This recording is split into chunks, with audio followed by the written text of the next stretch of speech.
de la calle Marcaide.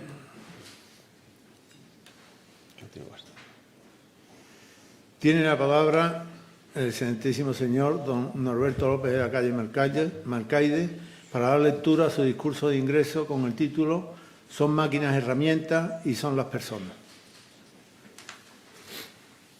Buenas tardes, excelentísimo señor presidente, excelentísimos académicos y académicas, compañeros de profesión, señoras y señores. Lo primero es manifestar mi sincero y profundo agradecimiento por haber sido elegido miembro del número de esta academia. Tras los años de ejercicio como ingeniero, profesor e investigador, llegar hasta aquí hoy es sin duda mi mayor logro profesional. Gracias, espero estar a la altura de este honor y contribuir a los trabajos futuros de esta institución. Es obligado recordar al anterior depositario de la medalla número 4, el excelentísimo señor don José Luis Díaz Fernández, ingeniero de minas y muy ligado a temas de energía. Estar a su altura es casi imposible, dado su servicio como ingeniero comprometido con España, que queda patente a lo largo de toda su trayectoria. Un recuerdo emocional. En mi caso, soy ingeniero industrial, profesor de máquinas y de procesos de fabricación y actualmente dirijo el Centro de Fabricación Avanzada Aeronáutica CFA. Por otro lado, ejerzo mi labor profesional en el País Vasco, donde se ubica un gran porcentaje de la producción de máquina-herramienta española. Para España, un sector fuerte de máquina-herramienta es estratégico.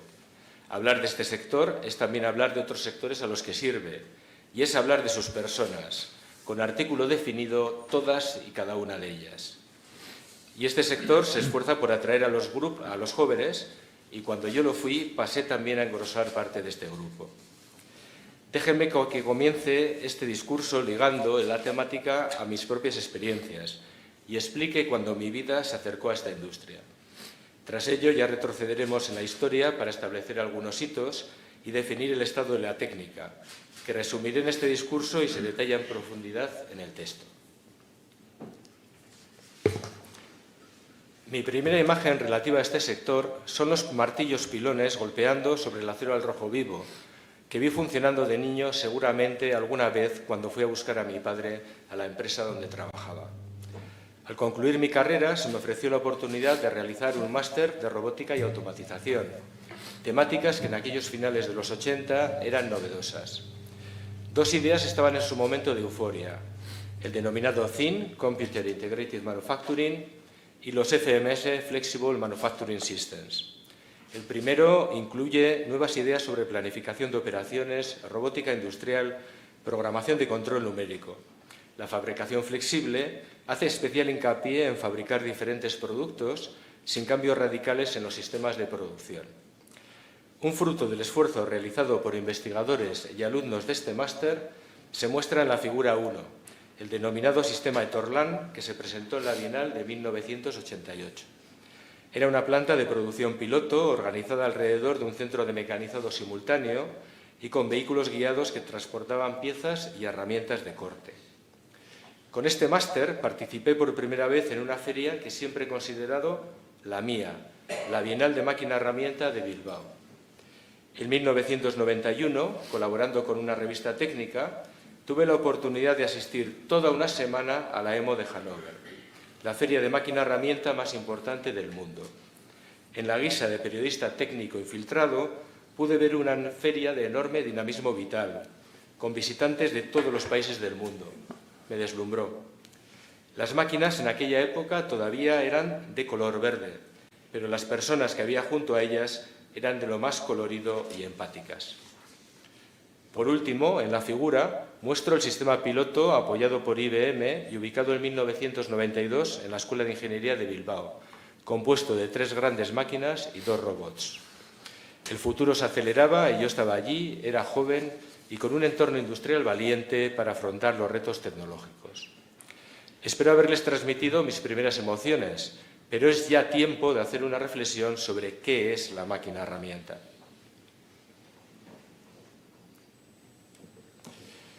Me costaría encontrar quién fue el primer autor de esta definición. La máquina-herramienta es aquella que puede fabricar a otras máquinas. Es muy cierta. En cualquier otro tipo de máquina, sistema de transporte o producto que utilicemos, en su producción habrán participado varias máquinas-herramienta.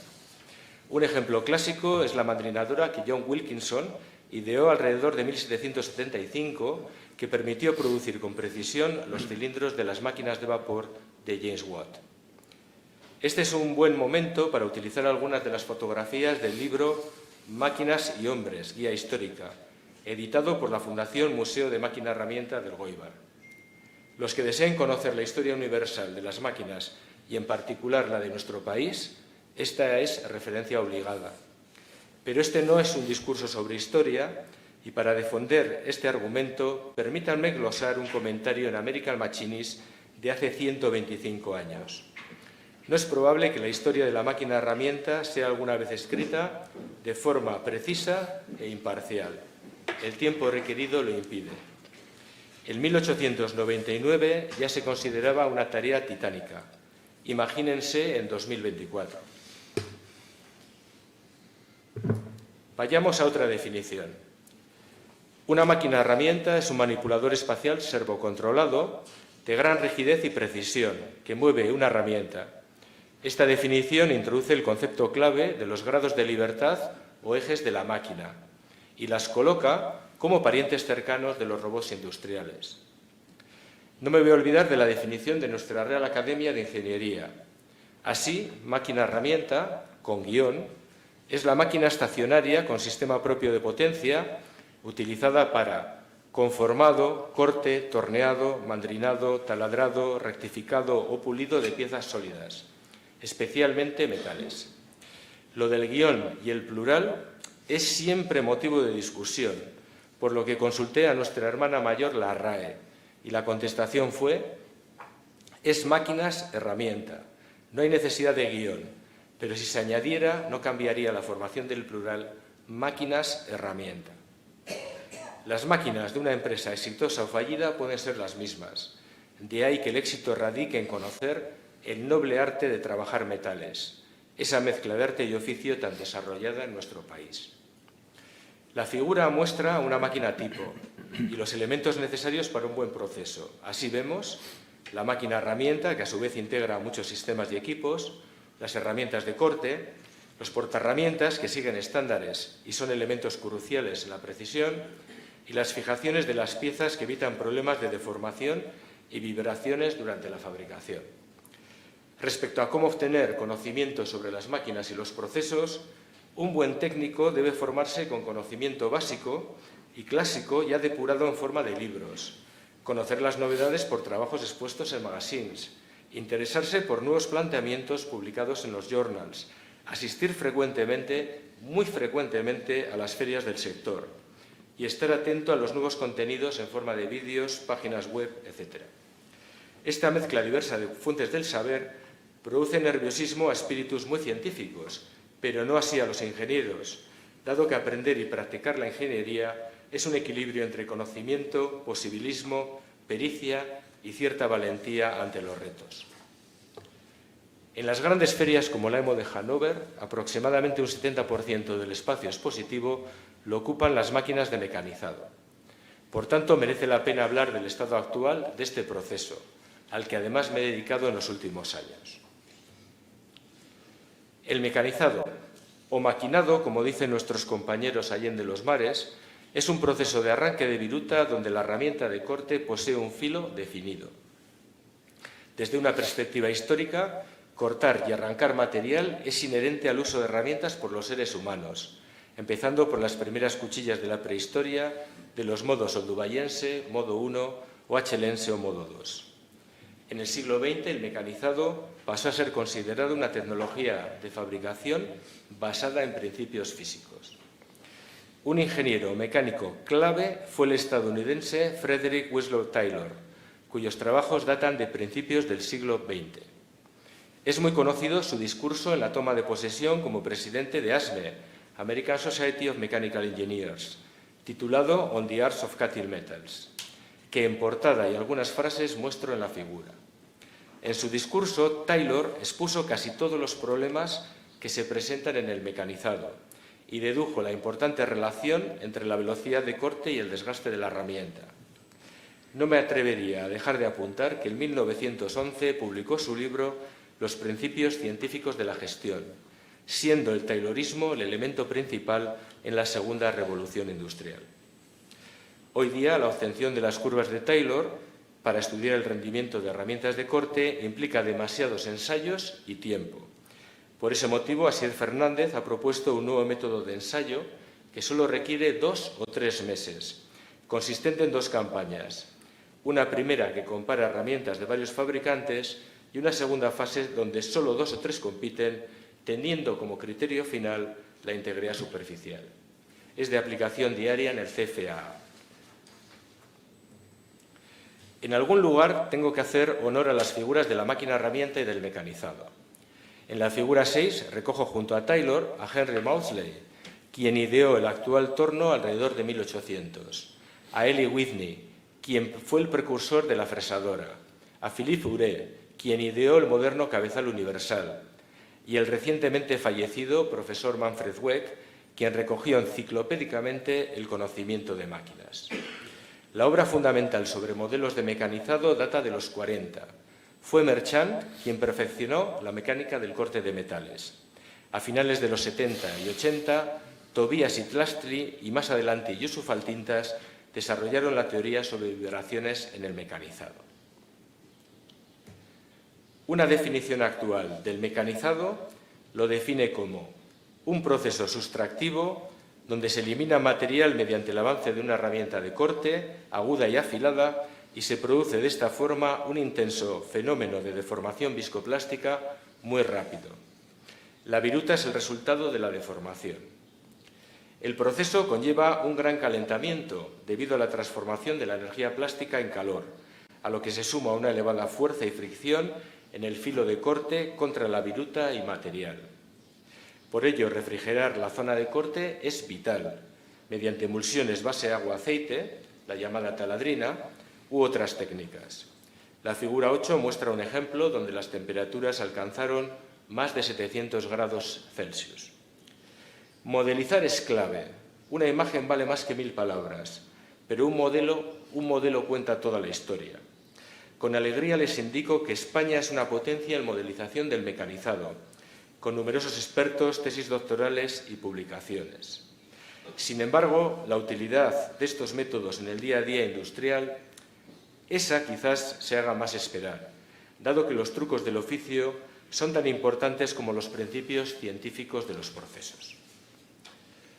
Algo debo decir de las herramientas de corte, que representan un mercado enorme y con un crecimiento anual del 4%.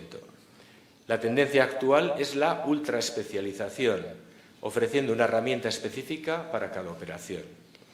Actualmente, el centro de gravedad del gran universo de útiles de corte es el denominado metal duro, material compuesto por partículas de carburo de wolframio, submicrograno, que se sintetiza con cobalto. A las herramientas se les suele dotar de un recubrimiento de gran dureza y estabilidad térmica. He venido mostrando algunas herramientas en la figura 9. Con las herramientas actuales se le puede hincar el diente, nunca mejor dicho, a aceros hasta 64 Rowell C de dureza. La vida de una herramienta está directamente relacionada con el desgaste de flanco, mostrado en la figura. Es inminente la irrupción de sistemas de visión artificial que permitan obtener el desgaste in situ y de forma muy rápida, como el mostrado en la figura 11, desarrollado para el proceso de brochado de colas de Milano Firtris de discos de turbina. En el documento también describo con detalle los tipos de portaherramientas y los sistemas de sujeción de las piezas, ambos aspectos importantes en este negocio. Pero volvamos a hablar de las máquinas y los requisitos que se les exige. Por lo general, los usuarios requieren una máquina que sea suficientemente precisa, altamente productiva, además de versátil y al precio más bajo. Precisión es una palabra muy utilizada, que implica dos conceptos diferentes: exactitud y repetibilidad. La exactitud es la capacidad de dar en el blanco respecto a una especificación, pero la repetibilidad es la capacidad de alcanzar un mismo valor de forma continuada.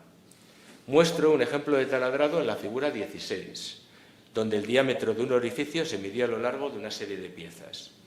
En el primer caso, a la izquierda, Este implica mediciones de alta exactitud, pero baja repetibilidad. El segundo caso representa una serie de medidas cuya diferencia con el valor nominal es mayor, pero con una mayor repetibilidad. En general, sufrir una baja repetibilidad es muy complejo de resolver, dado que no se puede corregir por acciones de control e implica, por tanto, incertidumbre. Por el contrario, la falta de exactitud puede llegar a corregirse si se llega a predeterminar el error sistemático. Una imagen ilustrativa sobre la evolución de la precisión fue dada por Makeon y Taniguchi y muestro en la figura 17. Así, en los últimos 60 años, se habría alcanzado una precisión de 1 micrómetro para el mecanizado convencional, mientras que en ultraprecisión se habría conseguido una centésima de micrómetro. Tras analizar el estado del arte en 2024, siento decirles que la predicción fue demasiado optimista. Un nivel de precisión más realista la definiría como aquella que alcanza 10 a la menos 5 la magnitud principal del componente, es decir, una centésima de milímetro en 1 metro, actuando sobre todas las fuentes de incertidumbre de forma simultánea y utilizando máquinas rígidas y precisas. Podríamos pensar que la incertidumbre actual en un taller moderno y con aire acondicionado en España sí roza la centésima de milímetro. Incluso hay empresas que rebajan este valor por 5 y se han especializado en ultraprecisión. Otros requisitos y factores se describen en el texto, pero sin duda hay que hablar del precio, que en ingeniería es factor importante. Así podríamos decir que de forma aproximada el precio de una máquina depende del tamaño en proporción lineal y de la precisión en relación exponencial. Repasemos algunos de los principales conceptos que definen una máquina herramienta tipo similar a una producida en España. Me centraré solamente en 3 de ellos: la estructura mecanismo, el control numérico y los carenados. Así, respecto a la estructura mecanismo, las máquinas herramientas son mecanismos espaciales con varios grados de libertad, que producen un movimiento relativo entre herramienta y pieza. Se utilizan cinemáticas en serie, dotadas de ejes lineales y rotativos. Por ejemplo, las configuraciones que se muestran en la figura 18 para el caso de una fresadora de 5 ejes. La estructura de la máquina debe soportar el peso de los componentes, las fuerzas de inercia y las fuerzas del proceso, con gran rigidez para conservar la precisión requerida. Se utilizan 2 conceptos en el diseño: las configuraciones de lazo abierto y de lazo cerrado. En el primer caso, las fuerzas del proceso se conducen al elemento fijo a través de una sola vía estructural, con la ventaja de ofrecer libre acceso al espacio de trabajo. En el caso cerrado, las fuerzas se derivan por varias vías al fijo, siendo mucho más rígida esta solución. Hace 25 años se vivió en el sector un cierto éxtasis ante la cinemática paralela. La primera aplicación fue el prototipo Varias de Gideon Lewis de 1994.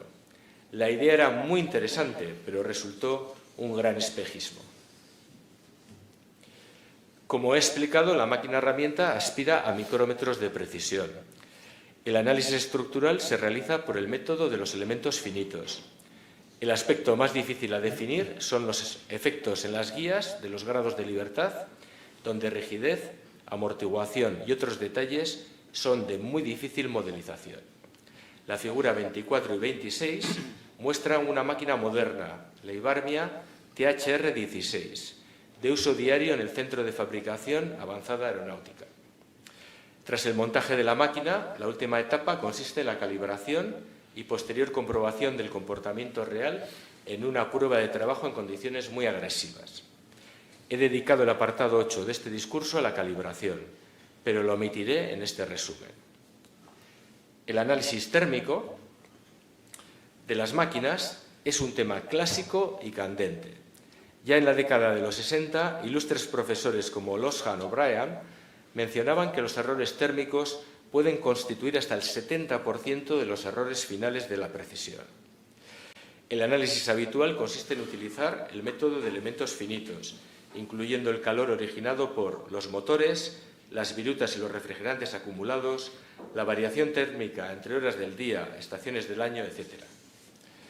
Las deformaciones provocadas por la temperatura ambiente son las más complicadas de modelizar, dado que son fenómenos de dinámicas muy lentas y se hace necesario medir una máquina durante varios días e incluso semanas. Además, el ambiente influye en todo el volumen de la máquina de trabajo de forma asimétrica. Las máquinas de elevada precisión incluyen sistemas de refrigeración activos de la estructura mediante recirculación de agua, tal como muestro en la figura. Estos sistemas encarecen la máquina, pero es asumido que lograr micrómetros de precisión es exponencialmente costoso. Los modelos de datos podrían ser una solución a medio plazo. Los algoritmos de aprendizaje podrían ser ejecutados durante la producción real. Simultáneamente, el control numérico generaría una compensación utilizando datos de entrenamiento y datos reales. Este enfoque se ubica en el campo de la inteligencia artificial. En el texto del discurso explico el estado del arte de las guías, tecnología de cabezales, accionamientos, etc. La realidad es que no mencionarlos me duele un poco, pero mejor sufrir yo este pequeño pesar individual que abusar de su tiempo en esta lectura. Sí me centraré en el cerebro de las máquinas, el control numérico. El primer control numérico fue ideado por el ingeniero J.T. Parsons en 1948 para fabricar hélices de helicóptero. En breve logró el apoyo del MIT. Desde aquellos primeros modelos utilizando válvulas de vacío, se ha llegado al sistema fundamentado en microprocesador que hoy día es conocido como CNC, Computer Numerical Control. De la época primitiva ha quedado el lenguaje interpretado denominado ISO o códigos G, que como lenguaje deja estupefactos por su primitivismo a los jóvenes educados en C++, Pascal o Python. Pero así es la industria. Las funciones básicas del CNC se muestran en la figura 40, particularizadas para una máquina de n ejes. Las más importantes son el interpolador, que aplica la función más inteligente al convertir las trayectorias del punto de referencia de la herramienta a las posiciones de los ejes, el control de ejes, utilizando los valores calculados por el interpolador como consigna para los accionamientos, el interfaz de usuario. La tendencia es hacia entornos similares a iPads, generando aplicaciones para ayudar a los operarios, el controlador lógico programable, que controla las funciones auxiliares de la máquina, y las comunicaciones con el exterior. La comunicación vía cable es la opción habitual. La opción Wi-Fi está en auge y ya en el CFA una máquina se conectó en pruebas a 5G en 2019. Se abre aquí un nuevo mundo de posibilidades, dado que este mismo mes se ha instalado en el CFA una conexión de fibra oscura para desarrollar conceptos de comunicaciones cuánticas en el entorno de 6G. Por lo general, el usuario puede seleccionar el proveedor de control numérico de su máquina. Los fabricantes son pocos, destacando Fanuc, Siemens, Heidenhain y, por supuesto, la empresa nacional Fagor Automation. Aunque pueda parecer anecdótico, déjenme que indique un cambio muy relevante en los últimos años: la estética de las máquinas. El tradicional color verde seda está en desuso.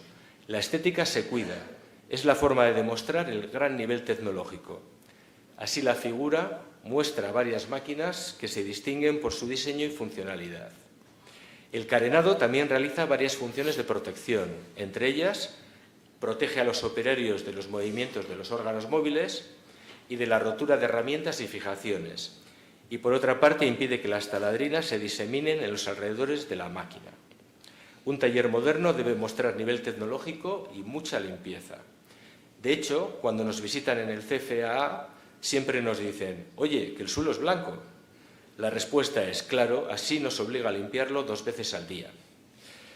Pero pasemos ya a exponer uno de los grandes cambios de los últimos 20 años: las máquinas multitarea. La verdad, parece que las estábamos esperando allá por el año 2000. Tal ha sido su impacto y rápida absorción por las empresas. Una máquina multitarea es aquella en que las funciones de trabajo sobre piezas prismáticas, típicas de fresadoras, se ejecutan al mismo nivel de importancia y potencia que las funciones sobre geometría cilíndrica, propias de un torno. A riesgo de ser poco purista, me atrevería a decir que son máquinas híbridas, una nueva especie. Para hacer viables estas máquinas debieron suceder varios desarrollos de forma simultánea. Por citar dos de ellos, en primer lugar, los motores lineales y los huecos o de par, que permiten la transmisión directa. En segundo lugar, la incorporación de mayor número de grados de libertad en las máquinas. La pregunta es, ¿por qué es tan interesante este concepto de multitarea? Por una parte, es adquirir dos máquinas en una, lo que otorga mucha versatilidad a los talleres. Pero la idea fundamental es que todos los programas de mecanizado se ejecutan sucesivamente sin soltar la pieza y se utiliza el mismo punto de referencia de control numérico en todas las operaciones. Esto implica una mucho mayor precisión. Ante los avances o nuevos avances en estas máquinas, surge el problema académico de cómo denominar a la nueva generación de máquinas. La clasificación mostrada como tabla 3 puede ser todavía considerada vigente. Resumiendo, un centro de mecanizado es una fresadora pequeña o mediana con cambio automático de herramientas, que realiza operaciones con herramientas rotativas. Si la máquina es muy grande, se sigue utilizando la denominación fresadora. Un centro de torneado realiza operaciones con la pieza en rotación, pero puede también realizar fresados ligeros con herramientas motorizadas. Respecto a las máquinas multitarea, en castellano el primer término nos definirá lo más sustantivo de la plataforma y el segundo tomará características de adjetivo. Así se hablaría de torno-fresa o fresa-torno. Por otra parte, empiezan a existir máquinas que incorporan otros procesos diferentes al mecanizado, como el rectificado, láser cladding, pulido, etc. En resumen, el fin, satisfacer una necesidad, justifica los medios, la máquina multitarea. Ya ven que es algo maquiavélica esta evolución. Y además, como decía nuestro viejo y sabio maestro de taller Eduardo Sasía, ya no hay nada claro en este campo. Todo lo clásico ha cambiado. Le faltó añadir la frase de Cicerón, o tempora o mores. Ya me he referido a los análisis estructurales y térmicos. Sin embargo, me quedaba por tratar el problema de las vibraciones autoexcitadas o regenerativas. El cháter fue definido por Taylor en 1907 como el más oscuro y difícil problema que afronta el mecanizador. En todos los casos, la existencia de cháter conduce a daños en la máquina o pieza y pérdida de eficiencia y calidad. Hoy día, y tras los trabajos iniciales de Tobías, se ha conseguido modelizar y plantear matemáticamente el problema, ver la figura 52. En breve, la herramienta, tras realizar una pasada previa, encuentra una superficie ondulada y, por tanto, el espesor de viruta se hace variable. De esta manera, la ondulación se autoexcita y la vibración crece y crece hasta la inestabilidad. Para mitigar el cháter se debe actuar con distintos enfoques, que se recogen en el texto, pero por citar solamente algunos, en primer lugar, la selección de la velocidad de giro óptima, mediante la obtención de los diagramas de lóbulos, que definen la frontera entre el corte inestable y el corte libre de vibraciones, como se muestra en la figura 55. Los diagramas se calculan en función de modelos semiempíricos del corte y de los parámetros dinámicos del sistema. En segundo lugar, técnicas de amortiguación pasivas y activas, utilizando absorsores dinámicos sintonizables. Y por último, cambios de diseño de las máquinas tras conocer sus límites en todas las direcciones de trabajo. En la figura 57 se muestra el resultado para una gran fresadora. En España tenemos muy buenos expertos en dinámica de máquinas en los centros IDECO, Tecnalia, Techniker, en la propia Universidad del País Vasco y además trabajando para nuestras empresas. La del cháter es una batalla ardua, pero se conoce el terreno, hay buenos guerreros, se dispone de medios y hay moral de victoria. ¿Acaso no son esas las claves del arte de la guerra? La nueva Revolución 4.0 y el término Industria 4.0 fue utilizado por primera vez en 2011 en Alemania. Ya nadie discute que nos encontramos de lleno en la cuarta revolución industrial.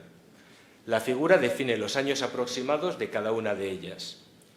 Me referiré a dos de los muchos aspectos implicados: la digitalización y la fabricación aditiva.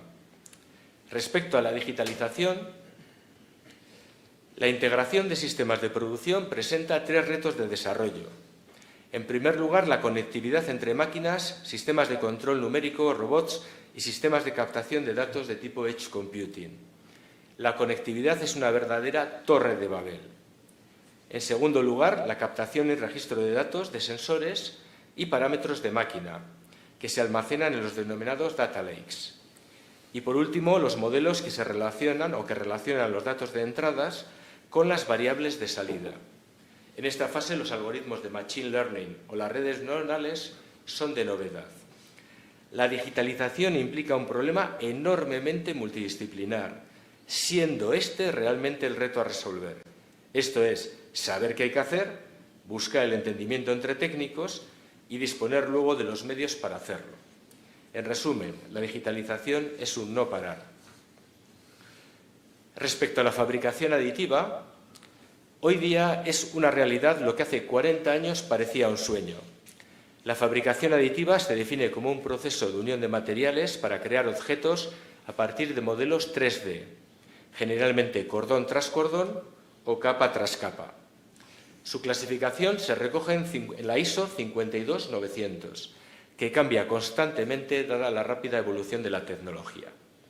Las principales técnicas de fabricación aditiva se recogen en el documento, pero 2 son las principales en metales y son en las que trabajamos actualmente. Así, en primer lugar, Powder Bed Fusion o fusión en lecho de polvo. Consiste en fundir selectivamente en capas de polvo en el interior de una cámara de fabricación. La energía se suministra con un láser o con un haz de electrones que barren la superficie. En segundo lugar, la deposición por energía dirigida. Se refiere a los procesos donde el material se funde mientras está siendo depositado, enfocando con una fuente de energía. El material se puede aportar en forma de polvo o hilo. Demos 2 ejemplos que demuestran las posibilidades de la tecnología aditiva. Así, uno de los principales nichos es la fabricación de intercambiadores de calor basado en geometrías triplemente periódicas, como se muestra en la figura. Son geometrías con la máxima superficie de intercambio en un mínimo volumen espacial. El segundo ejemplo es la posibilidad de poder personalizar no solo el diseño del componente, sino la estructura cristalográfica y la anisotropía de la aleación. En la figura 70 se muestra el resumen de un trabajo donde se mostraron las interacciones entre la microestructura del Inconel 718 obtenido por vía aditiva y las fuerzas en el mecanizado. En 2024, la fabricación aditiva puede llegar a fabricar formas muy precisas. Sin embargo, se necesita el mecanizado, el rectificado o la electroerosión para alcanzar la precisión final exigida.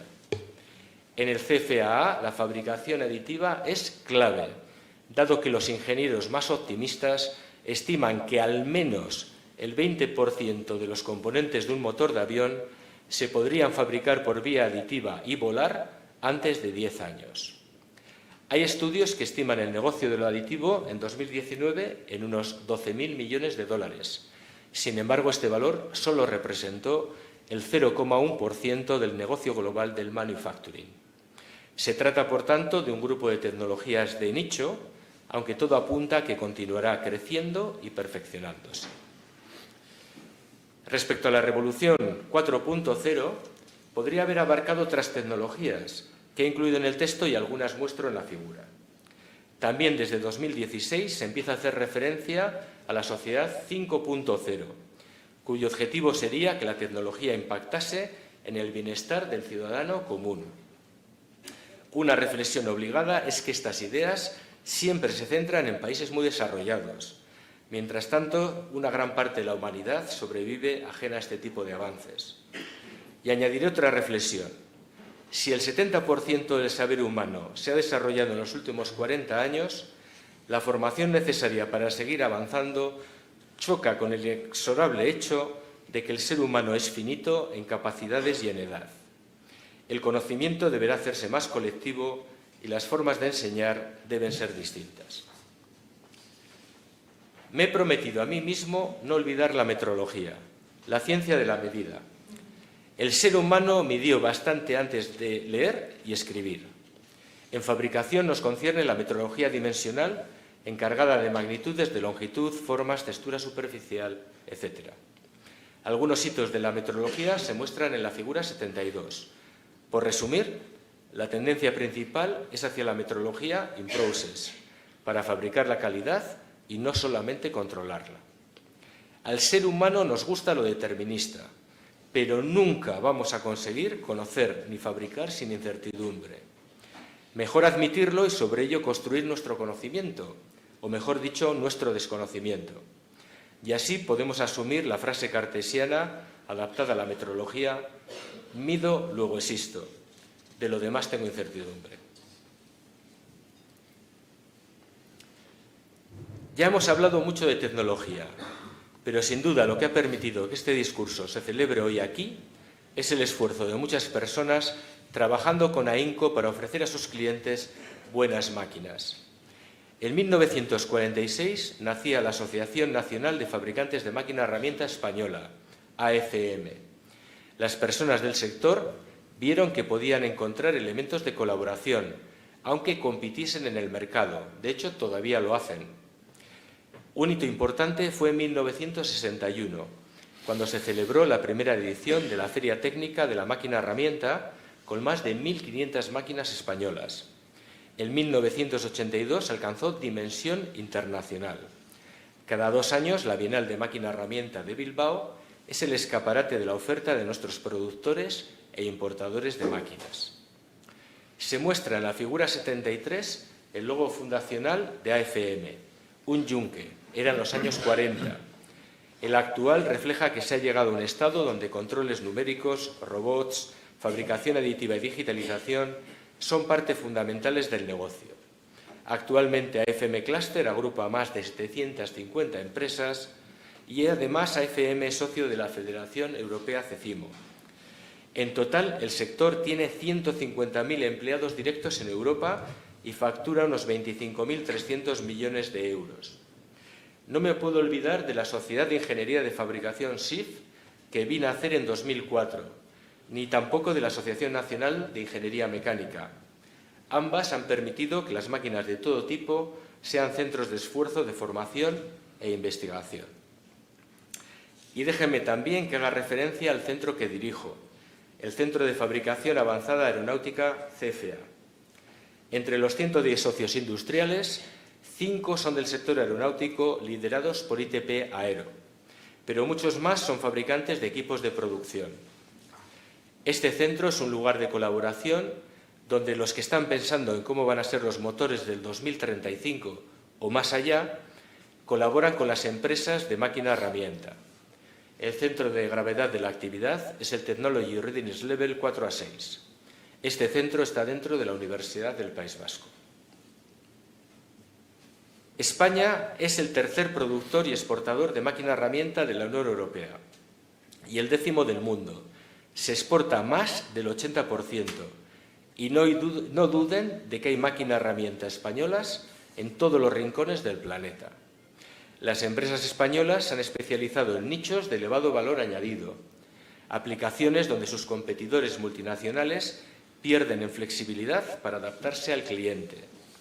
Afortunadamente existe apoyo tecnológico por parte de centros de investigación que sienten la fabricación como algo propio, entre ellos IDECO, Tecniker, Tecnalia, mi Universidad del País Vasco, ICFA, IMH Campus, la Universidad de Zaragoza, Mondragón, Universidad de Sevilla y otros más a los que pido disculpas por la omisión. Pese al esfuerzo, algunas empresas se quedaron por el camino, pero su buen hacer permanece. En la figura muestro los principales grupos empresariales, principalmente alemanes y japoneses, a los que se suman las nuevas empresas chinas. En España, Danovat, Soraluce, Nicolás Correa, Ibarmia, Fagor Arrasate también se ubican entre los 30 líderes mundiales. También destacan empresas de un gran prestigio como Zayer, GMTK, Bosch, Echetar, M. Torres, Guruspe, Den, Trimec, Juaristi, Ekin y Ona Electroerosión. No todo es tamaño en este sector. En 2023, Asia-Pacífico representó la mayor cuota de mercado, con China como mayor consumidor. Respecto a las ferias del sector, las más prestigiosas son la EMO de Hannover, nuestra Bienal de Máquina Herramienta, la METAP alemana, la Yentot de Japón y la IMTS de Chicago. Ya me he referido a todas las personas del sector de máquinas, pero debo hacer honor a más grupos de técnicos. En primer lugar, a los fabricantes y distribuidores de herramientas e importadores de máquinas. Hacen un papel a modo de juglar moderno que abre una ventana de conocimiento diario en las empresas. Debo seguir por los usuarios de las máquinas, tanto en empresas líderes en su sector como en aquellas pequeñas y medianas. Estas últimas son el colágeno para coser un tejido industrial y una cadena de valor. En el sector aeronáutico, las personas también trabajan duro. En este campo, los profesionales se encuentran los materiales de más baja maquinabilidad y los requisitos más exigentes de calidad total. Por último, hay que agradecer a los profesionales que se dedican a enseñar el oficio, desde las escuelas de formación profesional a la universidad. La carencia de profesionales y estudiantes en ingeniería y tecnología es ya un problema. La fuerza de este sector siempre ha sido sus personas. Hay que trabajar para que exista relevo generacional. En resumen, ¿cómo decirlo? Acercarse a este sector es una sensación de camaradería. Uno podría acordarse de aquel clásico y magistral discurso de San Crispín de la obra Enrique V de Shakespeare. We few, we happy few, we band of brothers.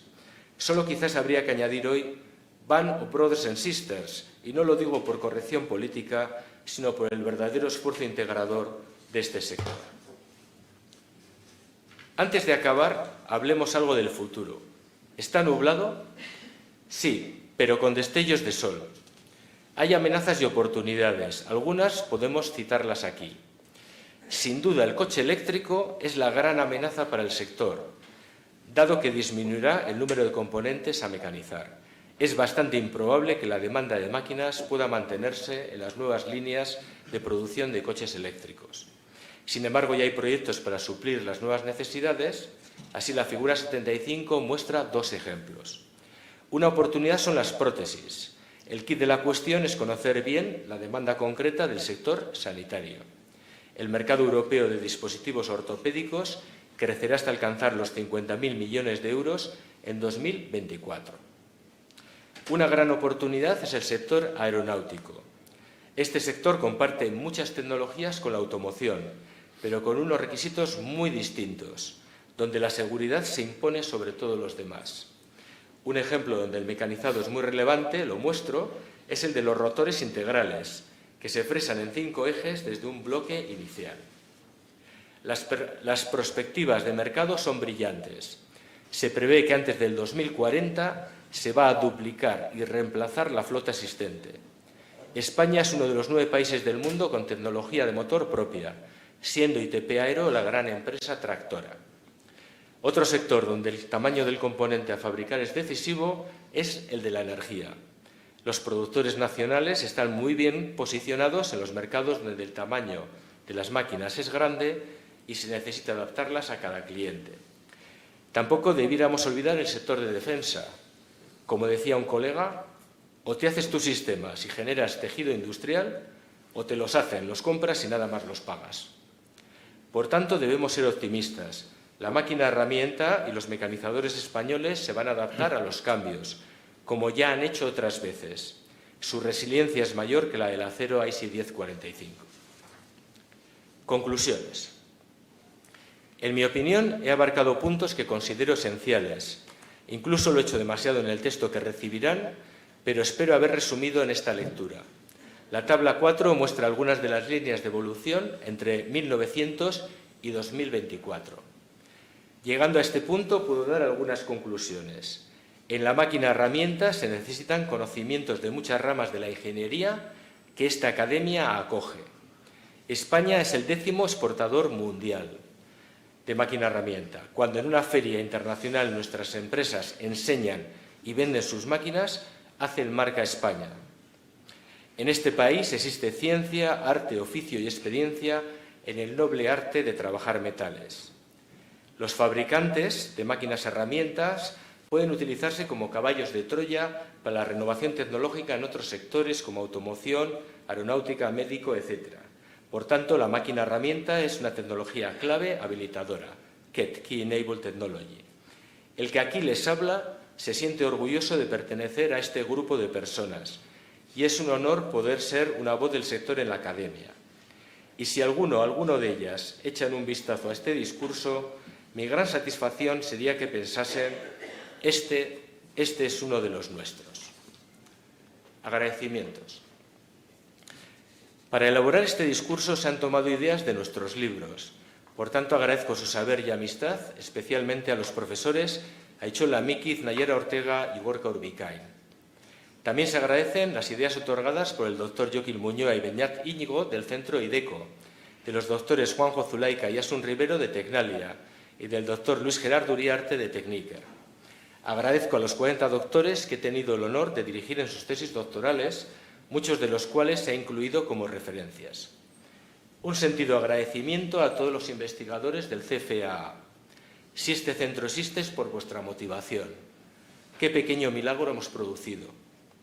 En cuanto a las empresas del centro, un recuerdo a Plácido Rodal, que se nos fue muy pronto, y gracias a los ingenieros de ITP Aero, Jaime Fernández Castañeda, Raúl Llorente y evidentemente Alfredo López Díez, cuyo padre fue académico y Alfredo además estuvo en la sala de máquinas del centro en sus orígenes.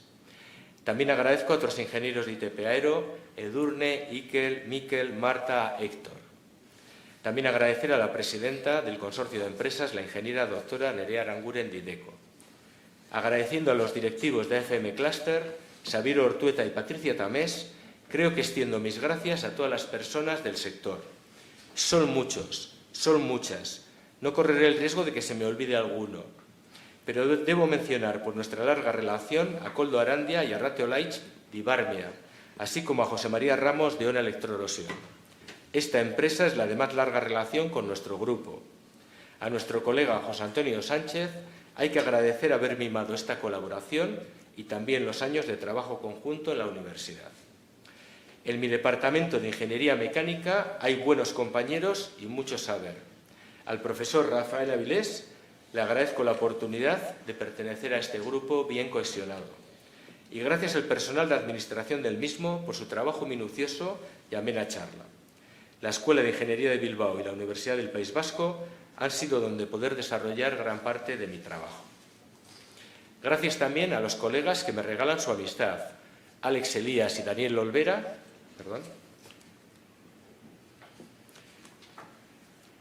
del TEC de Monterrey, Daniel Martínez Kramer del INTI de Argentina, entre otros de esta gran comunidad iberoamericana. Desde mi corazón surge el agradecimiento a mi familia, a mi mujer Blanca y a mis hijas Ainhoa e Irene. No hay mayor logro que tener una familia que te apoya y se ilusiona con tus logros. Un recuerdo emocionado a mis padres, Norberto y María Luisa, que ya no están aquí. Imagino que mi padre nunca anticipó un logro académico como este y que mi madre estaría más emocionada por lo contento que estoy que por la propia dignidad de ser académico. Mis dos hermanos, Alicia y Pachi, comparten estos sentimientos. Y al resto de mi familia y a mi suegra Charo, que siempre están para ayudar y apoyar. A los amigos, solo deciros que sigáis ahí, que os necesito. Reitero mi agradecimiento a la Academia y a los excelentísimos académicos por considerarme merecedor de ser miembro. En este momento me he quedado sin palabras. Esta es una expresión formal de agradecimiento y además puede ser un buen final para este discurso. Gracias por su atención.